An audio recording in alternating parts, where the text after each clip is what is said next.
Good morning all of you. GST was going on. मेरे ख्याल GST जो है वो IC बोर्ड में है, मुझे नहीं मालूम कि शायद CBSE में, क्योंकि क्लास 10 का ये पहला टॉपिक हमने डाला है। बहुत बच्चे कह रहे थे कि GST के ऊपर प्रॉब्लम होती है, तो 2 लेक्चर मैंने GST के ऊपर दे दिए हैं। ये तीसरा लेक्चर है, ये GST पर तीसरा लेक्चर है। आप लोग उन दोनों लेक्चर्स को ज़रूर देख लीजिएगा। और तीसरे लेक्चर में जब आप प्रॉब्लम्स लगाएंगे, इसमें प्योर प्रॉब्लम्स हैं। कल मैंने जहाँ पर लेक्चर छोड़ा था GST का, उसमें बच्चों मैंने ये बात आप लोगों को बता दी थी कि इंटर सेल, इंट्रासेल पढ़ाई थी के बारे में बताया था, इंटर सेल के बारे में बताया था और इंटीग्रेटेड सेल के बारे में बताया था। अब उसको हम बात को दोहराएंगे नहीं, कल आप लोग देख लीजिएगा। इंट्रा का मतलब जो स्टेट के अंदर ही होता है, इंटर का मतलब जो स्टेट टू स्टेट होता है, और इंटीग्रेटेड में बहुत कुछ आ जाता है। ख़ास बात ये बताई थी कि इंट्रा स्टेट में जो पैसा GST का कैलकुलेट होता है, वो आधा जो है वो स्टेट गवर्नमेंट में जाता है और आधा सेंट्रल को चला जाता है। अच्छा, एक बात और सुन लीजिए, ये जो प्रॉब्लम्स अभी हम आज लगा रहे हैं, धीरे धीरे हम पढ़ेंगे, एकदम से बड़ी सी प्रॉब्लम नहीं लगा दी जाएगी। जितने हाथों से माल गुजरेगा, आप समझ लीजिए GST क्या है, हमने सब बता दिया कि इनडायरेक्ट टैक्स है, और किस तरीके से मर्ज हुआ और क्या हुआ, सब बातें बता दी गई हैं। जितने हाथों से गुजरेगा, हम आपको बेचेंगे, वो किसी और को बेचेगा, तो 2 बार टैक्स GST जो है वो कैलकुलेट होगा रेट के ऊपर। तो जितने पॉइंट पर माल बिकेगा उतने पॉइंट पर GST कैलकुलेट होगा। आप लोग देखें, आज मेरा टारगेट है कि 4-5 प्रॉब्लम्स से लेक्चर को आगे बढ़ाया जाए। कल के दोनों प्रीवियस लेक्चर आप लोग देख लेंगे, क्योंकि लेक्चर भी बहुत छोटे शूट हो पाते हैं। आप लोग समझ नहीं, कोई ये नहीं कि 1.5 घंटे का लेक्चर हो जाए तो कम से कम पूरा ख़त्म हो जाए आधा चैप्टर। बहुत छोटे छोटे लेक्चर शूट हो पाते हैं, टेक्निकल प्रॉब्लम्स आती हैं। बहरहाल आप देखें, इसमें जो पहली प्रॉब्लम है, ये लेक्चर 3 है, GST के ऊपर लिख दिया कि on GST plus problems. Question number यहां के ऊपर ये है कि Abdul buys a pair of shoes. पढ़िएगा, देखिए, सुनिएगा मेरी बात को। Abdul buys a pair of shoes. Abdul जो है वो एक जोड़ी जूता खरीदता है, जिसकी जो कॉस्टिंग है, कॉस्टिंग ₹470, 470 है, 470 full stop. If the rate of GST is 5%, जो GST का रेट है वो 5% है। यहां पर कह रहा है calculate the total amount payable by him for the shoes. आप बात समझ लें कि हमें कैलकुलेट करना है कि उसने शूज खरीदे तो उसने दुकानदार को कितने पैसे दिए। दुकानदार को जो वो पैसे देगा तो रियल कास्ट भी देगा, और 5% का जो GST है शूज के ऊपर वो कैलकुलेट होगा। आप सुन लीजिए, मैंने सब कुछ लेक्चर में बता दिया है कि 450 रुपए शूज की कीमत होगी, और उसके बाद में इसमें कोई छूट नहीं है। अगर छूट होती तो छूट डिडक्ट कर दी जाती है, और जो पैसा डिडक्शन के बाद आता है उसके ऊपर GST कैलकुलेट होता है। ये बात भी सब आपने जहन में रखिएगा। हम यहां पर डायरेक्ट 450 रुपए पर 5% जो कैलकुलेट करेंगे वो GST होगा, और जो GST आएगा वो असली कीमत में जोड़ दिया जाएगा, वो हमें दुकानदार को पे करना पड़ेगा। और GST पैसा वाला जो पैसा है दुकानदार गवर्नमेंट को दे देगी, और गवर्नमेंट की जेब में अगर 5 रुपए पहुंचेंगे तो उन 5 रुपए में 2.5 रुपए स्टेट गवर्नमेंट अपनी जेब में रखेगी, और 2.5 रुपए जो है वो सेंट्रल गवर्नमेंट को देगी। अब देख लीजिए, हमने लगाने का सवाल का तरीका क्या किया कि लिस्ट प्राइस या मार्क प्राइस, इसको ही कहते हैं, जो उसके ऊपर लिखे हुए होते हैं। शूज के 470 रुपए हैं, रेट ऑफ GST 5% दे रखा है, रेट ऑफ GST यहाँ के ऊपर 5%, ये डेटा बन रहे हैं सवाल में। और अमाउंट ऑफ GST जो कैलकुलेट होगा इसी अमाउंट पर कैलकुलेट होगा। 5% ऑफ, यहाँ के ऊपर 470, 5% यानी GST paid on shoes. Shoes पर जो GST लगेगा वो 5% यानी 5/100 किसका, लिस्टेड प्राइस का, यानी जो इसकी कॉस्ट है इसका। और जब आप इसको कैलकुलेट करिएगा 5/100 इंटू 470 को, तो 23 रुपये 50 पैसे आएंगे। ये कैलकुलेशन आपके हवाले। तो इसका मतलब ये हुआ कि 470 रुपये ये देगा और 23 रुपये 50 पैसे ये देगा। इन दोनों को मिलाकर शूज़ का पैसा उसको अदा करना पड़ेगा। तो total amount payable for shoes 470 और प्लस 23 रुपये 50 पैसे, और जब इन दोनों को आप ऐड करिएगा तो 493.50 मिलेगा। ये दुकानदार को उसको देना पड़ेगा और ये 23 रुपये 50 पैसे दुकानदार जीएसटी के गवर्नमेंट को जमा करेगा। आप जीएसटी किसको देंगे? दुकानदार को देंगे। अब ये आप अपने घर ले जाएंगे और पहनेंगे, यानी एक पॉइंट के ऊपर सिर्फ जीएसटी कैलकुलेट होगा। अगर हम भी दुकानदार होते और वो डीलर भी जीएसटी कहीं से जो है मैन्युफैक्चरिंग नहीं है उसकी, वो भी कहीं से माल को लाया होगा, भाई सामने की बात है, दुकानदार है, बेच रहा है, तो उसने उनको दिया होगा। लेकिन यहाँ पर जो सवाल के अकॉर्डिंग है वो क्या है कि हम जीएसटी पे करेंगे अपनी जेब से। हमने लेक्चर में सब कुछ बता दिया है कि हमारी जेब ढीली होती है, जा रहा है गवर्नमेंट की जेब में, समझे। दुकानदार अपनी जेब से नहीं दे रहा, बल्कि ये पैसा हमसे ले रहा है और गवर्नमेंट तक पहुंचा रहा है। उसके बाद में अगला सवाल क्या है कि Rahul purchases biscuit costing rupees यहाँ के पास 36 on which the rate of GST is 18%. He also purchased shaving cream costing rupees 35 on the same GST rate 18%. Find the total amount paid. देखिए इसमें क्या कहा गया है कि इसमें एक साहब राहुल हैं, नहीं एक ही साहब हैं, राहुल हैं, और वो 36 रुपए के बिस्कुट खरीदते हैं और उनको जीएसटी 18% अदा करना पड़ता है। तो वही बात यहां पर भी आएगी कि पहले केस में जब वो बिस्कुट खरीदेंगे तो 36 रुपए देंगे और 36 रुपए पर 18% जीएसटी कैलकुलेट किया जाएगा, ठीक है, और दोनों को जोड़ दिया जाएगा तो ये देंगे। इसके बाद में जब ये शेविंग क्रीम 35 रुपए की खरीदेंगे और सेम रेट ऑफ जीएसटी है तो 18% यहां कैलकुलेशन होगी 35 रुपए की, उससे जो भी जीएसटी कैलकुलेट होगा वो जीएसटी 35 रुपए में जुड़ेगा और वो अमाउंट जो आएगा बिस्कुट का जीएसटी कैलकुलेटेड जुड़ा हुआ अमाउंट और ये दोनों मिलाकर वो दुकानदार को पे करेंगे। यही तरीका देखिए यहां पर किया गया है कि लिस्ट ऑफ बिस्कुट प्राइस 36 रुपए है, रेट ऑफ जीएसटी बिस्कुट के ऊपर ऑन बिस्कुट 18% है, जीएसटी पेड ऑन बिस्कुट बराबर 18% ऑफ यहां के ऊपर 36, ये हमने बता दिया आपको। तो 18/100 इंटू 36 ये 6 रुपए 48 पैसे आएंगे, समझ में बता रही है। इसके बाद हम क्या करेंगे कि यहां पर जब हम total cost paid for biscuit के लिए खाली निकालेंगे तो 36 रुपए असली कॉस्ट और जो जीएसटी कैलकुलेट होकर 6 रुपए 48 पैसे आया है वो इसमें जोड़ देंगे। तो 36 रुपए और 6 रुपए 48 पैसे जब जुड़ेंगे तो 42 रुपए 48 पैसे आ जाएंगे। ये तो एक अमाउंट हो गया।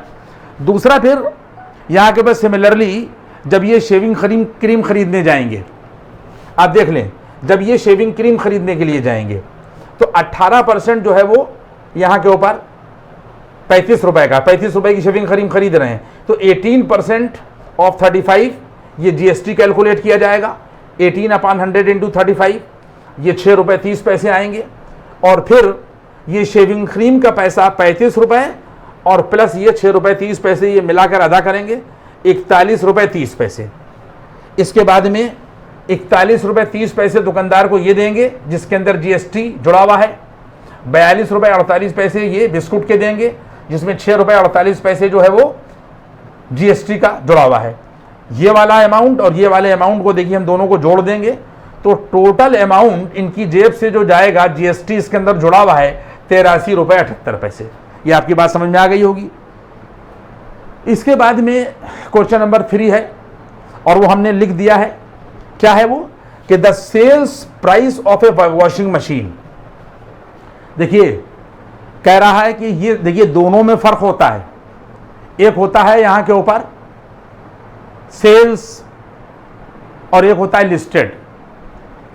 कभी कभी ऐसा होता है, इस सवाल में भी ऐसा ही है कि इन्हीं ने जो सेलिंग प्राइस रखा है, सेल्स प्राइस 17,700 रुपए रखा है। The sales price of a washing machine is 17,700, 17,700। इसमें इन्हीं ने जीएसटी जोड़ रखा है, जीएसटी इसमें जुड़ा हुआ है। हमें मालूम नहीं कि कितना है, लेकिन इन्हीं ने परसेंटेज दे रखी है कि इसके अंदर जुड़ा हुआ है। इन्हीं ने लिखा है कि इंक्लूसिव ऑफ जीएसटी। बात समझ में आ रही है। तो इसका मतलब है कि लिस्टेड प्राइस हमें नहीं पता है, कि लिस्टेड कितनी रही होगी, फिर उसके ऊपर जीएसटी कितना कैलकुलेट हुआ होगा, और उसके बाद जुड़ा होगा, और जुड़ने के बाद ये आया होगा 17,700। मेरी बात आप समझ रहे हैं? तो कह रहे हैं आगे कि if the rate of GST is 18%, सिर्फ रेट दे रखा है ऑफ द प्राइस। कह रहा है कि find the list price of the washing machine. List price plus GST होगा, तब बराबर होगा सेलिंग प्राइस के। ये बात आपने दिमाग में रख लीजिए कि लिस्ट प्राइस होगी यानी मार्केट प्राइस होगी, उसके अंदर जीएसटी जोड़ा हुआ है तो प्लस जीएसटी होगा, और बराबर जो है वो सेलिंग प्राइस होगा। इस तरीके के केसेस में देखिए हम लोग इस तरीके से सवाल को करते हैं। आप देख लें इसको, हम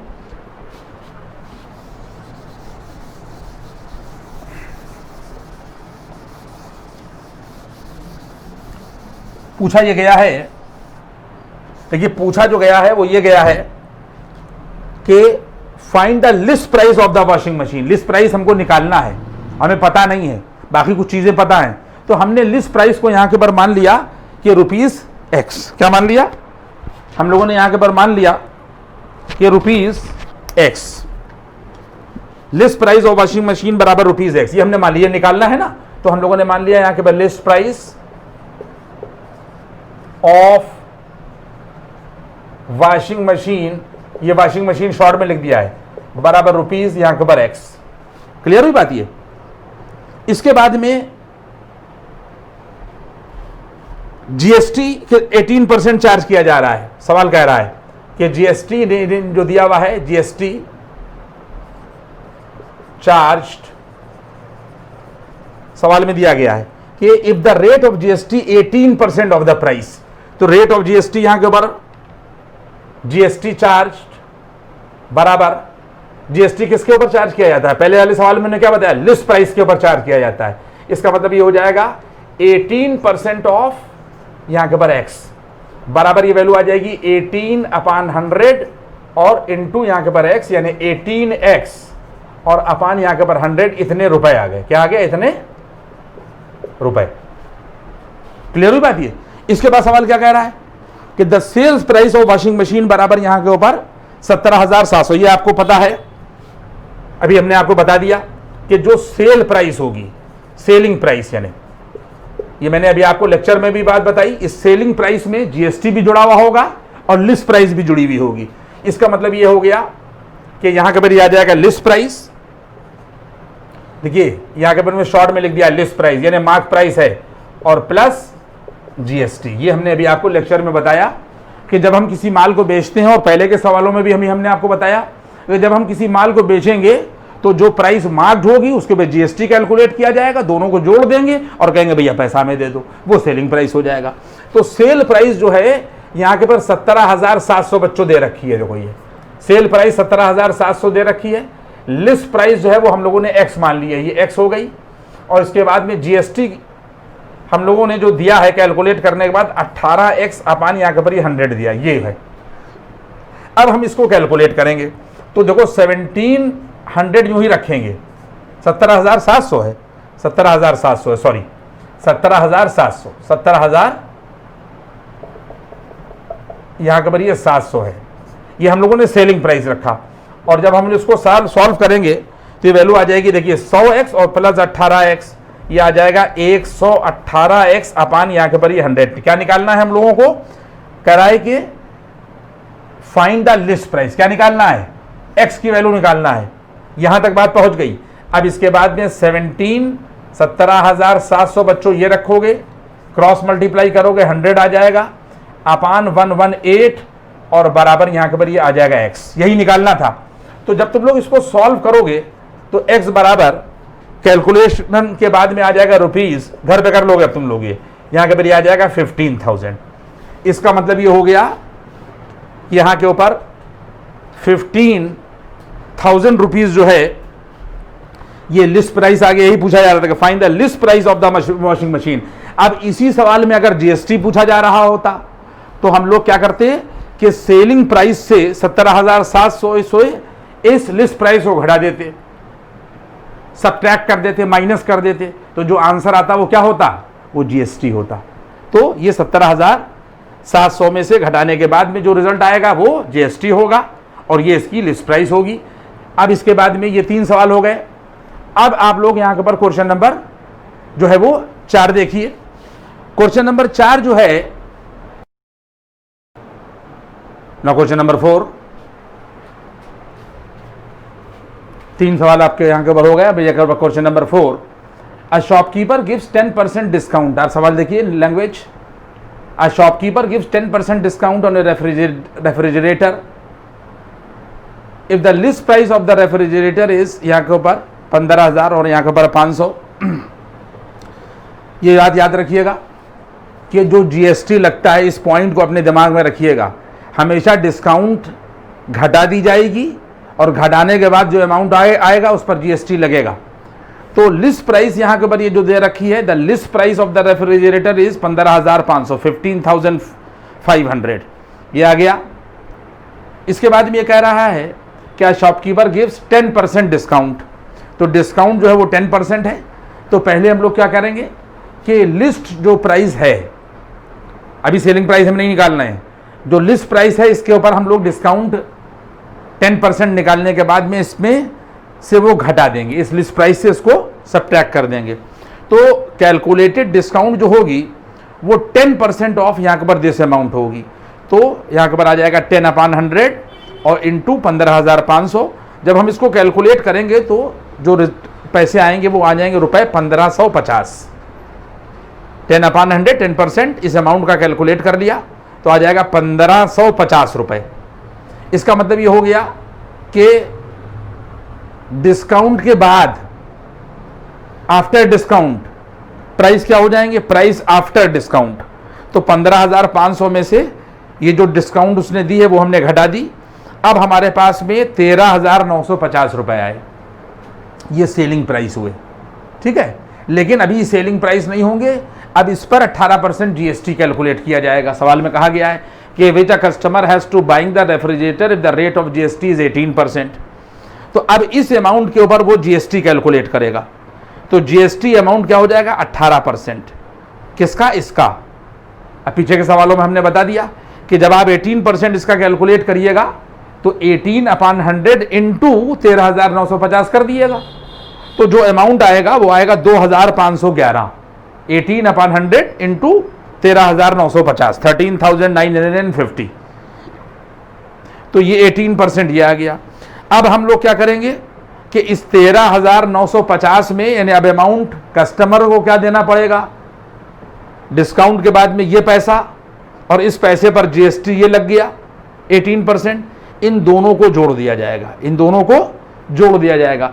अमाउंट कस्टमर हैज टू पे 13,950 और ये हो गया जीएसटी 2,511। तो टोटल अमाउंट इनको कितना देना पड़ेगा, 16,641 रुपए। ये चौथा सवाल हो गया। इसके बाद में 5वां सवाल जो है वो आपके सामने है। उसकी लैंग्वेज ये है कि एक दुकानदार जो है, शॉपकीपर अनाउंसेस डिस्काउंट ऑफ 5%। 5% इन्हीं ने साहब जो है वो डिस्काउंट अनाउंस कर दी ऑन ए टीवी सेट। अब कह रहा है कि जो मार्क प्राइस है टीवी सेट के वो 18,000 रुपए उसके ऊपर मार्क्ड हैं। How much will a customer have to pay for buying the TV set if the rate of GST is यहाँ के ऊपर 18%। देखिए पहली बात तो ये है कि शॉपकीपर 5% डिस्काउंट जो है वो यहाँ के ऊपर किया है on a TV discount TV set पर, और मार्क प्राइस भी हमारे पास में जो है वो 18,000 है। तो जो मार्क प्राइस होते हैं वो सेलिंग प्राइस नहीं होते, बल्कि उसके में जीएसटी पीएसटी सब कैलकुलेट किया जाता है। तो ये भी एक सवाल करने का तरीका है, बात आप समझ लीजिए। ये भी हम आपको एक सवाल करने का तरीका बता रहे हैं कि आप इस तरह भी सवाल एक्स मान के भी कर सकते हैं और इस तरह भी कर सकते हैं। कि हमने मान लिया, वो ये क्या कह रहा है कि how much will a customer have to pay. भाई जैसे यहां पर निकाला है, कस्टमर क्या देगा, यहां के ऊपर ये प्राइस, लिस्टेड प्राइस और प्लस यहां के ऊपर जीएसटी। अब इसके अंदर यहां के ऊपर हम जो है वो जीएसटी भी तो कैलकुलेट करना पड़ेगा, लेकिन हम जीएसटी किस पर कैलकुलेट करें, लिस्टेड प्राइस पर कैलकुलेट करें। और लिस्टेड प्राइस हमारा कितना दे रखा है, 18,000। लेकिन 5% यहां पे कह रहा है कि shopkeeper announce discount of 5% on the TV set if mark price यहां के ऊपर ये दे रखे हैं।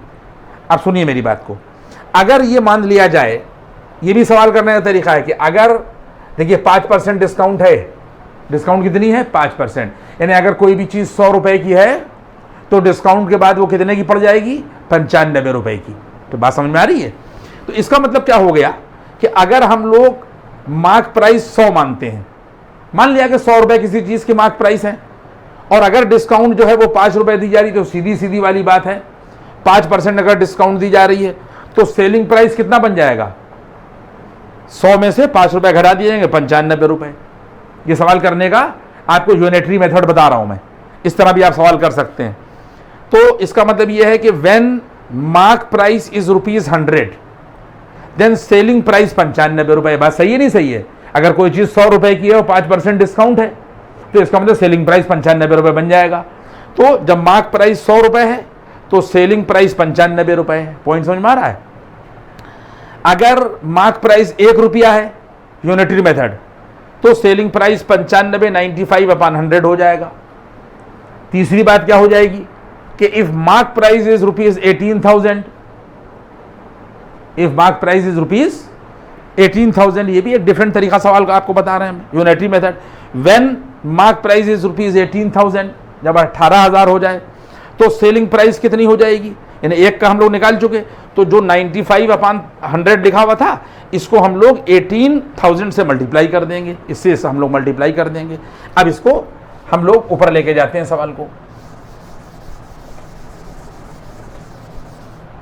इसका मतलब यह हुआ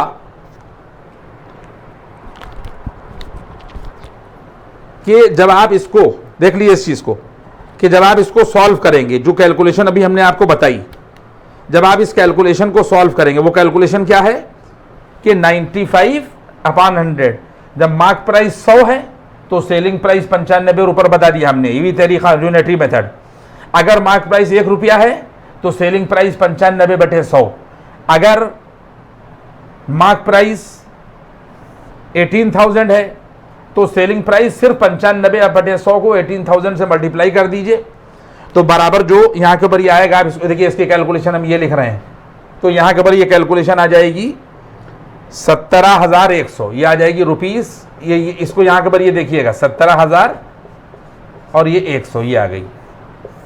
इसका मतलब ये है कि जब सेलिंग प्राइस मार्क प्राइस 18,000 होगी तो सेलिंग प्राइस जो है वो उसको कैलकुलेट करने के बाद 5% डिस्काउंट भी हो गई, तो 17,000 यहां के ऊपर 100 होगी। पॉइंट समझ में आ रहा है? 17,000 यहां के ऊपर 100। अब ये जो 17,100 आएगा 5% डिस्काउंट के बाद, इसके ऊपर जीएसटी कैलकुलेट होगा। तो हम लोग क्या करेंगे कि इसके ऊपर जीएसटी कैलकुलेट करेंगे। पॉइंट समझ में आ रहा है? इसके ऊपर जीएसटी कैलकुलेट करेंगे, तो यहां के ऊपर ये जब जीएसटी हम लोग कैलकुलेट करेंगे तो बराबर हो जाएगा 18% दिया हुआ है, सवाल में दिया हुआ है 18% है, 18% यहां के ऊपर ये देखिए दे रखा है, 18% ऑफ 17,100 रुपए, 17,100 आया है, ये है ये, ठीक है। तो इस पर जीएसटी कैलकुलेट करिए, डिस्काउंट के बाद जो पैसा मिला है, तो 18/100 इंटू 17,100 कर दिएगा, तो यहां के ऊपर जो रुपीज आ जाए 18/100 इंटू 17,100, तो ये रुपीज यहां के ऊपर आ जाएगा 3,078, ये आ जाएगी इसकी कैलकुलेशन। 18/100 इंटू 17,100 कर दिएगा तो वैल्यू आ जाएगी 3,078 रुपए, ये जीएसटी आ गया। अब आपको ये अमाउंट देना पड़ेगा, कस्टमर ये अमाउंट देगा 17,100 और प्लस ये अमाउंट देगा, इसलिए यहां पे लिखा जाएगा कि amount paid by the customer. Amount ये देखिए, ये लिखा गया अमाउंट, ये लिखा गया पेड, ये लिखा गया बाय द कस्टमर। कस्टमर बराबर का निशान लगेगा, 17,100 रुपए तो ये देगा छूट के बाद वाले, और 3,078 रुपए जो है ये जीएसटी के देगा, और इन दोनों को आप लोग यहां के ऊपर जोड़ दिए तो आंसर आ जाएगा 20,178। इसको जोड़ दिएगा तो आ जाएगा यहां के ऊपर 20,178, 20,000 इसको जोड़ दिएगा, amount paid by the customer, जब जोड़िएगा तो रिजल्ट आ जाएगा 20,178।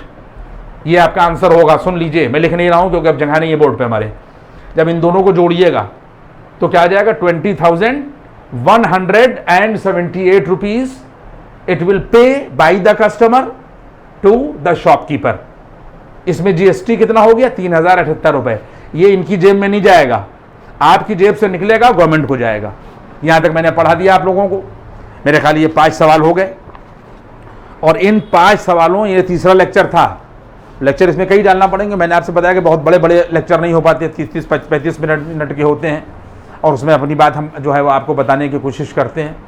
तो इसलिए इन लेक्चर्स को देखिएगा, दूसरों को बताइएगा, लाइक करिएगा, और उसके बाद में शेयर करिएगा, सब्सक्राइब करिएगा, तो उससे हमारी स्पीड जो है वो और बढ़ेगी। Thank you.